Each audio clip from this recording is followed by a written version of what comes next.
It took 15 Israeli soldiers to arrest Bridget in the middle of the night from her office in Ramallah.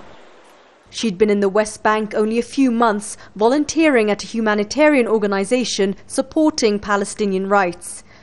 Her arrest was for a visa discrepancy, a baseless charge later dropped.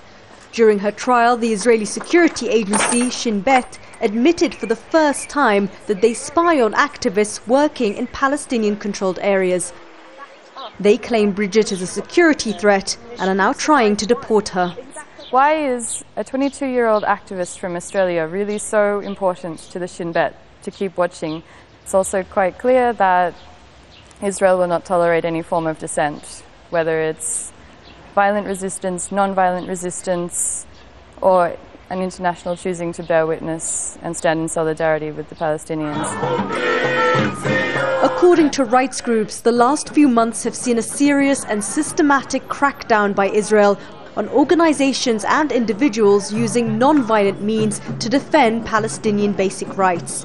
This weekly protest in East Jerusalem is a case in point. Activists here claim that in recent weeks the Israeli police have been using excessive force against them, arresting and detaining them for days just for peacefully protesting against Palestinian home evictions.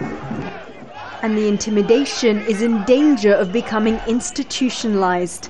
4 bills currently being heard in the Israeli Knesset or Parliament, if passed, would seriously restrict the rights of Israelis to criticize the policies and actions of their government. Specifically, the Universal Jurisdiction Bill would shut down groups that make public evidence of Israeli war crimes. The argument is other countries could then file charges against Israeli officials. The Boycott Prohibition Bill would penalize organizations and individuals who express support or participate in boycotts against Israel, inflicting fines of over $7,000. The NGO funding bill places onerous reporting requirements on any group that receives foreign funding. And the Infiltration Prevention Bill threatens to punish anyone who assists refugees after they cross illegally into the country, with up to 15 years in prison.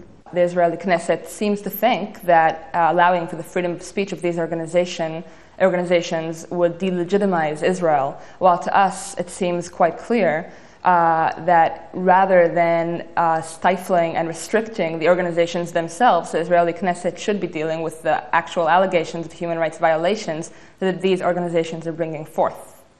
Israeli officials also claim the regulation of laws for NGOs is important in any democracy. But rights groups question what kind of democracy allows free speech only to those who toe the government line. Sherine, Tadros, Jazeera, Jerusalem.